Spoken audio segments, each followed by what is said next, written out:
নমস্কাৰ, মোৰ নাম পল্লৱী দাস আৰু আজি হৈছে 22 জুন আৰু মোৰ এজ হৈছে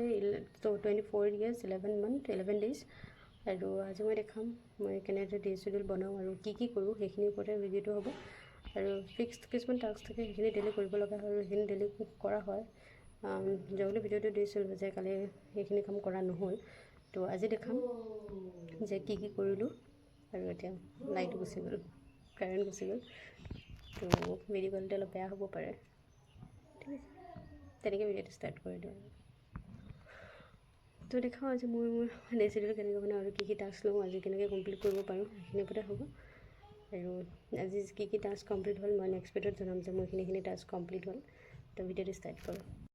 এইখিনি সদায় দেখাওঁ আমাৰ ফিক্স ৱৰ্কখিনি কি কৰা হয় ডেইলি আমি সদায় মৰ্ণিঙত কৰোঁ ডেট কাৰ্ডটো দিব লাগে আমি ডেটটো কাটোঁ মানে এইটো এক্সাম দিন আগতে গৈছোঁ একদম ডেট এষ্টিমেট ধৰি লৈছোঁ নিজৰ মতে আৰু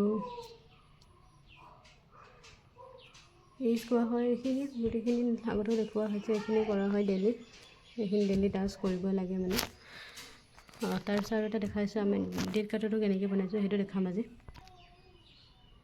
এইটো হৈছে আমাৰ ডেট আমি এনেকৈ কাটি যাওঁ আজি 22 তাৰিখ তো সেইটো 22 তাৰিখ আজি কাটিছোঁ ইফালে আৰু 64 days আছে এক্সামৰ ভাবিলোঁ যে আমাৰ মতে 64 days আছে এক্সাম 64 daysৰ পাছত হ'ব পাৰে তো এনেকৈ বনাই লৈছোঁ এইটো এনেকৈ সদায় এইটো কাটি যাওঁ মৰ্ণিঙত তো আৰু আজি কি কৰোঁ মই দেখাই আছোঁ এক্সট্ৰা মই ফিক্সৰ ওপৰ বাহিৰেও তো সেইখিনি দেখাম এতিয়া 20 তাৰিখ তো মই ষ্টাডিঙলৈ গৈছোঁ আৰু আজি কৰিম এইখিনি আছামীয়া বুক ৰাতিপুৱা পঢ়া হৈ গ'ল আৰু টেলিগ্ৰামত টেষ্টটো লগালোঁ টেক্সটবুকৰ টেষ্ট লগালোঁ দুটা ছেপাৰেট টেষ্ট লগালোঁ জিকে মেথছ কৰিব লাগিব এঘণ্টা নোটছ বনাব লাগিব এইটো আছামীয়া বুকৰ পৰা আৰু নিজে বনোৱা নোটছ পঢ়িব লাগিব এইখিনি দিনটো কাম আৰু এইখিনি কমপ্লিট কৰিব লাগিব যদি এইটো কিমানখিনি আজি দিনত কমপ্লিট কৰা হ'ল কিমানখিনি কৰিব পাৰিলে সেইটো নেক্সট ভিডিঅ'ত জনাম তো আজিলৈ ইমানেই ধন্যবাদ